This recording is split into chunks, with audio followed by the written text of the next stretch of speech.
प्रिय विद्यार्थियों, बगड़िया बाग Vidya Niketan online class में आपका स्वागत है। आज हम पढ़ रहे हैं शब्द विचार शब्द भंडार में एकार्थी शब्द और पर्यायवाची शब्द। एकार्थी शब्द कौन से होते हैं?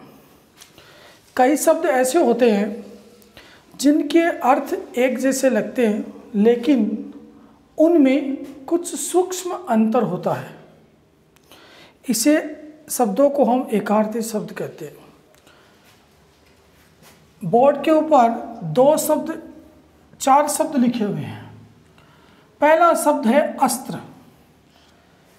ऐसा साधन, ऐसा हथियार जो फेंक कर चलाए जाते हैं, जिनको फेंका जाता है। शस्त्र, ऐसे हथियार जो हाथ में पकड़ कर चलाए जाते हैं। गोला फेंक दिया, वो अस्त्र है। तलवार शस्त्र है। हम लोग इनको एक ही मान लेते हैं, लेकिन इनमें ये परिवर्तन होता है। ये सूक्ष्म अंतर है, इसलिए इनको हम एकार्थी शब्द कहते हैं। दूसरा है दुख। दुख का मतलब होता है पीड़ा। किसी भी प्रकार की पीड़ा हो जाए वो दुख में आती है। लेकिन कष्ट का मतलब होता है किसी विशेष काम से पीड़ा। जैसे मान लो हमें एक खड्डा खोदना है, तो खड्डा खोदना है, उससे जो पीड़ा हो रही है वो कष्ट है। खड्डा नहीं खुदा वो एक पीड़ा है। ये अलग अलग इनमें अंतर होता है। फिर हम पढ़ेंगे पर्यायवाची शब्द, जो पिछली क्लास में भी आपने बहुत क्लासों में पढ़ते आए हो।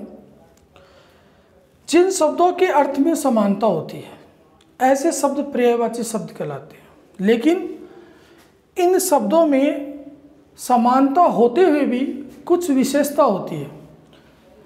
जैसे 3 उदाहरण लिए गए हैं। पहला है घोड़ा। इसके अन्य जो नाम हैं या अन्य नामों से हम जानते हैं जो पर्यायवाची कहलाते हैं। अश्व, घोटक, तुरंग है। लेकिन ये विशेषता के आधार पर इनका अलग अलग प्रयोग किया जाता है। पानी, जल, नीर, सलील, जीवन, ये पानी के पर्यायवाची। जंगल, विपिन, कानन, वन, अरण्य, इनको इसके हिसाब से ही अलग अलग विशेषताओं के आधार पर प्रयोग किया जाता है। जैसे एक उदाहरण हम देखते हैं। अगर हम ये बोलना चाहें कि गंगा का जो पानी है वो अच्छा है, इस वाक्य को अगर हम बोलना चाहें तो हम ऐसे बोलेंगे, गंगा का जल अमृत है।